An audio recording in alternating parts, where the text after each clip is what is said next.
విజ్ఞానం అవసరమే, హద్దులు దాటితేనే ప్రమాదం. చంద్రయాన్-3 వంటి ప్రయోగాలు మానవ మేధస్సుకు సవాలే. మనస్సులో ఊహించుకుని ప్రయోగం చేయడం సామాన్య విషయం కాదు. మనిషి ఒక్కచోట కూర్చుని ప్రపంచాన్ని శాసించే స్థాయికి ఎదిగాడంటే మానవ మేధస్సు ఎంత గొప్పదో అర్థం చేసుకోవచ్చు. అయితే దీనిని సక్రమంగా వినియోగించినంత వరకు ప్రమాదం లేదు. కానీ దీనిని ప్రకృతికి విరుద్ధంగా వినియోగిస్తే మానవాళికే ప్రమాదం. ఏఐ వల్ల మరో పెను ప్రమాదం పొంచి ఉంది. సైబర్ వల.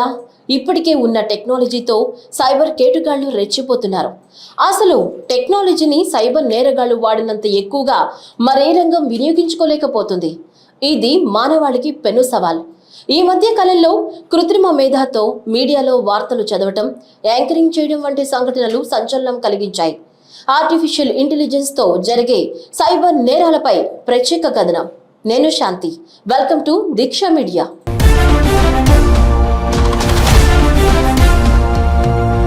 సాధారణ పరిస్థితుల్లో మనుషులు ఆలోచించని రీతిలో కూడా కంప్యూటర్లను ఆలోచింపచేయగలిగేలా చేయటం కృత్రిమ మేధ పరిశోధకుల ప్రధాన లక్ష్యం. ఈ ప్రక్రియలో మనుషుల ఆలోచన ధోరణి, నిర్ణయాలు తీసుకునే పద్ధతుల అనుకరణకు సంబంధించిన సాఫ్ట్వేర్, హార్డ్వేర్ అభివృద్ధి కృత్రిమ మేధలోని ప్రధాన అంశం. ఇప్పటి వరకు చదరంగం, వివిధ రకాల జూదం, పోకర్, గడులు నింపే ఆట, టిక్ టాక్ టో వంటి క్రీడల్లో ఎన్నో రకాల ప్రత్యామ్నాయాలతో కూడిన సంభావ్యతలుంటాయి. ఈ ఆటల అభివృద్ధిలో కృత్రిమ మేధది చాలా ముఖ్య పాత్ర. రెండోది, మనుషులు మాట్లాడే తీరును అర్థం చేసుకుని మనుషుల స్థాయిలో సంభాషించగలిగిన కంప్యూటర్ వ్యవస్థకు సంబంధించినది ఈ రంగం. కానీ కేటుగాళ్లు ఈ టెక్నాలజీ వాడుకుని చెలరేగిపోతున్నారు. ఈ మధ్య ఒక ఫ్యాషన్ డిజైనర్ ఒక టైలర్ దగ్గర డ్రెస్ కుట్టడానికి డిజైన్ ఇచ్చారు. టైలర్ ఆ డ్రెస్ కుట్టి కొరియర్ చేశారు. ఆమె ట్రాకింగ్ నెంబర్తో ఇంటర్నెట్లో సెర్చ్ చేసింది. అంతే, ఆ ఇన్ఫర్మేషన్ సైబర్ కేటుగాళ్ళకి వెళ్ళిపోయింది. వెంటనే ఒక కాల్ వచ్చింది. ₹5 పెండింగ్ ఉంది, పే చేస్తే కొరియర్ ఇస్తాము అని లింక్ పంపారు. పాపం పిచ్చిది అమాయకంగా పే చేసింది. ఇంకోసారి మళ్ళీ కాల్ చేసి ఇంకో ₹5 పే చేయమని అడిగారు. మళ్ళీ పే చేసింది. కొరియర్ రాలేదు. వస్తుంది కదా, డెలివరీ డోర్ దగ్గర పెడతారులే అని హాలిడే ట్రిప్కి వెళ్ళింది. వచ్చి చూసుకుంటే ఏముంది, అకౌంట్లోంచి 1.3 లక్షలు మాయమైపోయాయి. లబోదిబోమంటూ సైబర్ క్రైమ్ డిపార్ట్మెంట్లో కంప్లైంట్ చేసింది. ఇప్పుడు ఇంకో రకం మోసం చూద్దాం. మీకు హెల్త్ ఇన్సూరెన్స్ ఉందా? రెన్యువల్ దగ్గర పడిందా? మీ ఇన్ఫర్మేషన్ ఆల్రెడీ లీక్ అయిపోయి ఉండవచ్చు. మీకు ఎప్పుడైనా సైబర్ క్రిమినల్స్ నుంచి కాల్ రావచ్చు. ఇన్సూరెన్స్ డిపార్ట్మెంట్ నుంచి కాల్ చేస్తున్నాం, లింక్ పంపిస్తున్నాం, పే చేయండి అని అంటే మోసపోవద్దు. మన సబ్స్క్రైబర్ ఒకరికి ఇలాగే కాల్ వచ్చింది. పే చేయాల్సిన అమౌంట్ కన్నా డబుల్ చెప్పేసరికి డౌట్ వచ్చి పే చేయడం ఆపడంతో బతికిపోయారు. అసలు ఏఐతో సైబర్ క్రిమినల్స్ ఎలా లాభం పొందుతారో చూద్దాం. ఈజీగా మాల్వేర్ ప్రోగ్రామ్ రాసేస్తారు. ఇప్పటిదాకా సిస్టమ్ హ్యాకింగ్ కి ప్రోగ్రామ్ స్కిల్స్ కావాలి. అదే ఏఐలో అదేమీ అవసరం లేదు. చక్కగా అదే ప్రోగ్రామ్ రాసి పెడుతుంది. ఈజీగా మన డేటా అంతా చేజిక్కించుకోవచ్చు. ఇంకో అపాయం ఏంటంటే పాస్వర్డ్ క్రాకింగ్. ఇప్పుడు పాస్వర్డ్ ఉన్న గూగుల్ లాంటి అప్లికేషన్స్ వేరే ప్లేస్ నుంచి లాగిన్ అయితే సెక్యూరిటీ చెక్ ఉంది.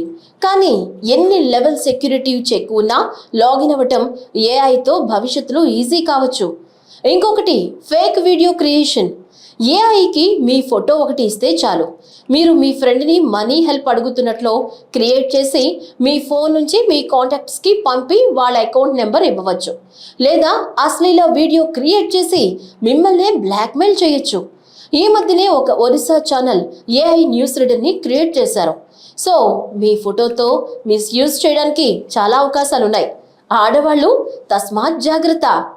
అమెరికాలో గత వారం రోజుల నుంచి హాలీవుడ్ స్క్రిప్ట్ రైటర్లు, ఆర్టిస్టులు ఆర్టిఫిషియల్ ఇంటెలిజెన్స్ ఉపయోగించి తమ ఉద్యోగాలు తీసేస్తున్నారని ఆందోళనలు తీవ్రతరం చేయసాగారు.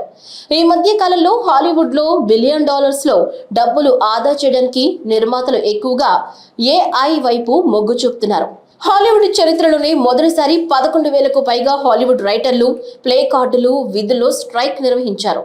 అసలే మన రాజకీయ నాయకులు ఈ మధ్య తమ మీద వచ్చిన ఒరిజినల్ వీడియోని కూడా మార్ఫింగ్ అంటున్నారు. ఇక ఇలాంటి వాటికి ఏఐ తోడైతే ఇంకా జరిగే నష్టం చెప్పనక్కర్లేదు. కాబట్టి ఏఐతో ఎంత లాభం ఉందో అంతే స్థాయిలో నష్టం కూడా ఉంది. కాబట్టి తస్మాత్ జాగ్రత్త. చైనా వంటి దేశం కోవిడ్ వైరస్ కు కారణం అన్న ఆరోపణలున్నాయి. గతంలో యుద్ధాలు వస్తే కొన్ని సంవత్సరాల పాటు జరిగేవి, కానీ ఇప్పుడు ఒక గంట చాలు ప్రపంచం మొత్తం బూడిద కావడానికి. అంతటి మేధాశక్తిని మనిషి రూపొందించుకున్నాడు. అనుకరణ నుంచి మనిషిలా మాట్లాడడం, సందర్భాన్ని బట్టి నిర్ణయాలు తీసుకోవడం వరకు ఆర్టిఫిషియల్ మేధ అందుబాటులోకి వచ్చేసింది. దీనిపై ప్రయోగం విజయవంతమైంది అనే దానికంటే ప్రజల్లో ఆందోళనే ఎక్కువగా ఉంది.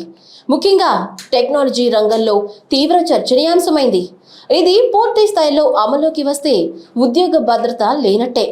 దీనిపై ఐటీ నుంచే కాక అన్ని రంగాల మేధావులు ఆందోళన చెందుతున్నారు. ఆర్టిఫిషియల్ ఇంటెలిజెన్స్ విప్లవం మానవాళికి మంచి చేయాలని కోరుకుందాం. ఈ వీడియో గనుక మీకు నచ్చినట్లయితే సబ్స్క్రైబ్ చేయండి, లైక్ చేయండి, షేర్ చేయండి. మరిన్ని అప్డేట్స్ కోసం బెల్ ఐకాన్ని క్లిక్ చేయండి.